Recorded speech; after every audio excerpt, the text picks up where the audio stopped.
A warm, mostly dry place to recover, surrounded by people who have seen you at your worst. You gotta tell them to be brave. And have nursed you back to your best. Are you grooming me? Thank you. This is Baxter County's makeshift horse hospital, a barn entirely without a roof just a few weeks ago. It now houses 114 once starving horses. There were probably 30% that were in extremely bad shape that needed immediate care, emergency care. The rest were probably, on the verge of getting that way. The horses had been on the radar of the ASPCA and the Humane Society of the United States since May. The seizure happened last month, too late for 2 of them, just in time for the rest. The horse market's so saturated right now that, you can get a good horse for very little money. Sometimes under $30. I would assume that a lot of these horses would have been sold at another auction that went to slaughter, yes. Instead, they're getting rehabilitated. Today, we've actually got Missouri Farriers Association here To do a little corrective work on some hooves. As many as 18 volunteers are here every day, ensuring their physical needs are met. Basic food, water, and clean environment. Hi, buddy. But the animals have emotional needs too. He's a good horse. Meeting those isn't quite as much of a challenge Don't get scared, bud. as it is a pleasure. You're like a dog. You like that, huh?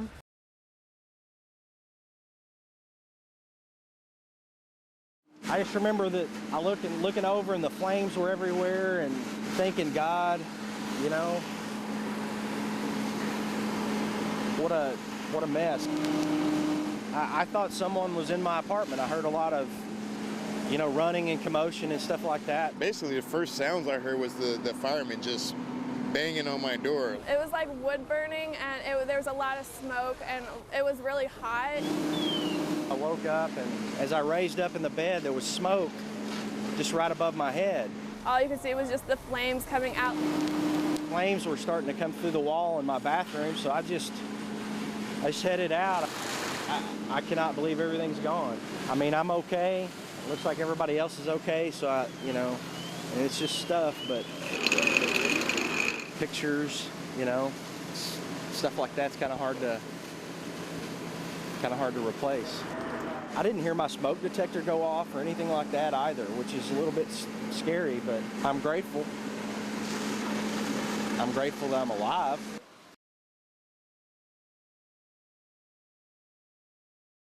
There are some scenes that frankly don't need any explanation or caption. This tree was bulldozed, not by machine, but by a massive tornado that devastated Joplin, Missouri. You can't tell what the buildings were. It's just unreal. Trees, trucks, warehouses, homes, nothing could withstand this display of nature's wrath. Looks like a bomb went off, looks like a combat zone. Just coming from behind Walmart down the road, there was a huge apartment complex that used to be there, and it's just a big pile of rubble and just debris everywhere, and it looks like something you see in an apocalypse movie. The tornado flattened cars into aluminum paper. It tossed these trucks along I-44 like they were toys. It leveled a Walmart, a Home Depot, and almost an entire neighborhood. We were just helping dig through stuff and find stuff, and just everyone was running everywhere to get whatever they could for people, to get batteries, flashlights, everything for, walking over bodies, not even realizing it. Through a mix of silence and sirens, firefighters started going door to door looking for survivors. At every corner there is destruction, but in every conversation there's a focus and determination. You have to maintain the stability because you've got to be there. There are people that are there that need your help. And if you don't stay and maintain the stability, then you're not going to be able to help them. With the threat of severe storms still looming overnight, all of the emergency crews have now relocated to this Lowe's, which is the closest functioning building with power, electricity that can still facilitate all of these rescue operations. And already crews from Oklahoma, Kansas, and most of southern Missouri have all gathered here to help in the effort. In Joplin, Jonah Kaplan, KSPR News.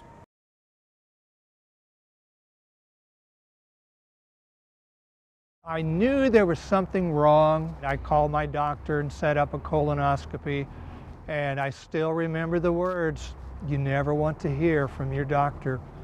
I don't have good news for you. That changed my life. Kilimanjaro, Kilimanjaro, Kilimanjaro.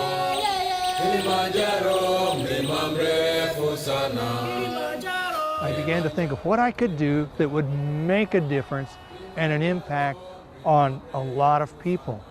And I felt the clean water projects in Africa would be a worthy effort to expend the energy and expenses on.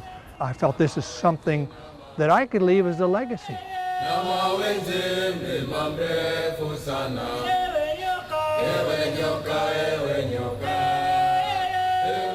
We are doing this to draw attention to the critical plight of people in Tanzania who need water. This is what it's like at 15,000 feet, actually higher than 15,000 feet. Looking at the Kilimanjaro glaciers. Beautiful, fantastic sight. We are past Stella Point. In a few moments, we will reach our goal, the highest point in Africa. Yay! We did it! Very, very difficult. Without a doubt, the most grueling physical effort and event I have ever attempted. On top of the world, the highest point, it's an exhilarating feeling of accomplishment and success and joy to be there with my son.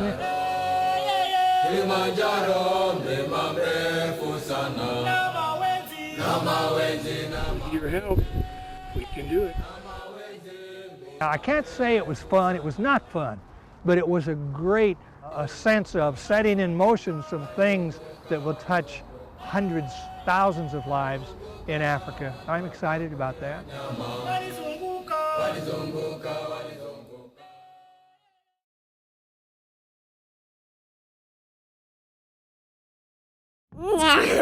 Keegan looks like a normal boy. He loves playing outside. He's a baseball and soccer player. He doesn't stop. He goes nonstop just like a normal 5-year-old. But it hasn't been an easy road for Keegan. When he was 3, doctors found a malignant tumor inside his cheek. It's the last thing you ever think you'll hear. You never think it's going to happen to you, and it happens to everybody. It doesn't pick and choose. Cancer doesn't discriminate. Keegan had to spend 7 weeks undergoing treatment at St. Jude Children's Hospital in Memphis. With help from St. Jude, Keegan's family, including his brother, were able to stay by his side. Everything you could imagine that you would ever have to pay for, St. Jude covers. And that alleviates the stress when your family's off work and there to take care of your child. You don't have to worry with, how am I going to pay for this? Without St. Jude's, I'm not sure what we would have done. It's just a blessing that they do have St. Jude's. After 42 chemo and 24 radiation treatments, Keegan is cancer-free and full of life. We just got back from our 3-month checkup and he's doing great. Everything's clear and he's well. He's tough. He's strong. And that helped. Keegan's family hasn't just received help from St. Jude. Before he was ever sick, the Coffees were helping others. That would be one of their Christmas presents, was they would donate to St. Jude and give to someone else. We just never thought they would be donating to their own cause. It's not always about what you get, and it's about giving. So I use St. Jude's as a way to do that, and we donated. Keegan is living proof of the difference St. Jude makes. It takes over $1.7 million a day to run that facility. So anything that you can give, even if you can't, do the $100 for the ticket to win the home, give what you can. Yay!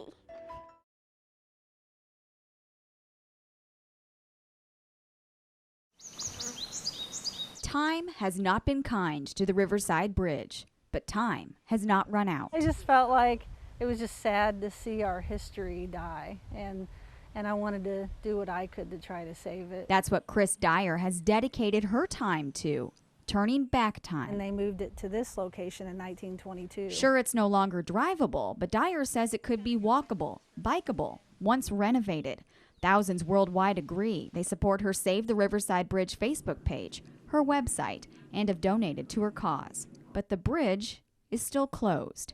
Christian County officials are frustrated too. It's a desperate situation. The county commission's reason to get a passable bridge is more about safety. See, there's people that live on the other side of this bridge, and they may need a fire truck or an ambulance or other emergency personnel. But it takes 19 minutes driving from the center of Ozark to go around. That's according to the presiding commissioner's estimate, and he says that's way too long. Right now, it's a life-threatening situation. Riverside Bridge was the busiest bridge in Christian County. Not if, it was. Lou LaPaglia says the county might finally have the funds to build a brand new bridge right next to the old one. They'll come from a sales tax that's been evenly distributed to the county's special road districts for years. Right now, the money's just going out in 1%. So we want to bring it back and say, okay, where is the greater need? In the process, the county wants to take some of that money to start saving for the Riverside Bridge. It's an issue of time, speeding up time. What price do you put on a life? And preserving it. I'm pregnant, so I can tell my children, hey, you know, I did something to make a difference in my community, and here's the Riverside Bridge, and this is what we fought to save.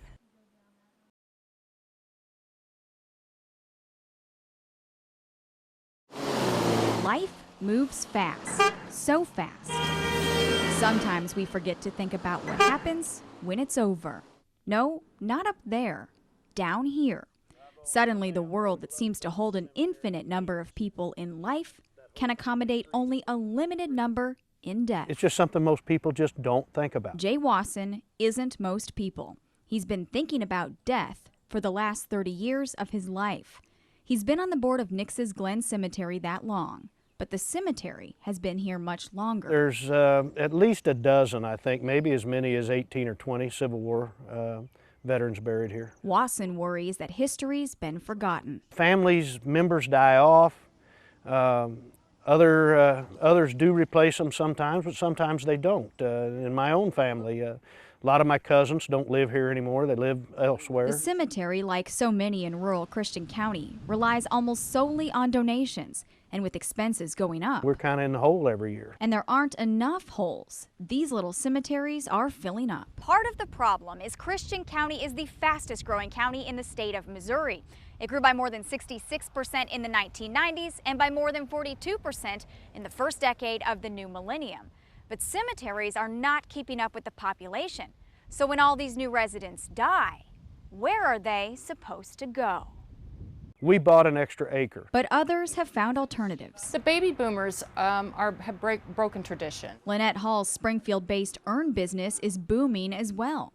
The cremation rate nationwide is 35% and growing. When I first started this business, there were only 4 or 5 retailers because all of our business is online.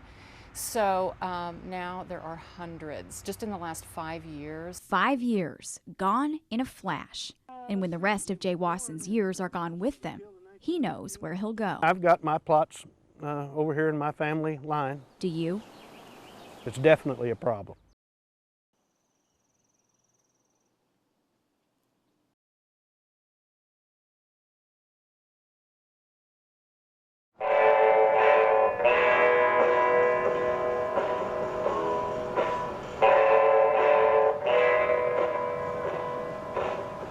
I just like old cars and like to have something to do as a hobby in my spare time.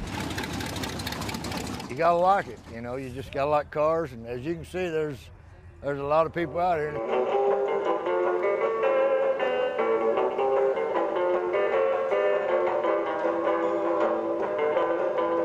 It gets in your blood, it really does. It's a huge accomplishment to build one of these cars and do it, you know, just can say I did that. It takes some time to build one if you build one from the ground up. I mean, you can go buy one, but then you're driving something somebody else has built, and I didn't want that. We drug it out over the course of 13 years, collecting parts, working on it a little bit at a time. Had some help from some friends on it, and 13 years later it turned into this. 1946 Chevy, half-ton pickup.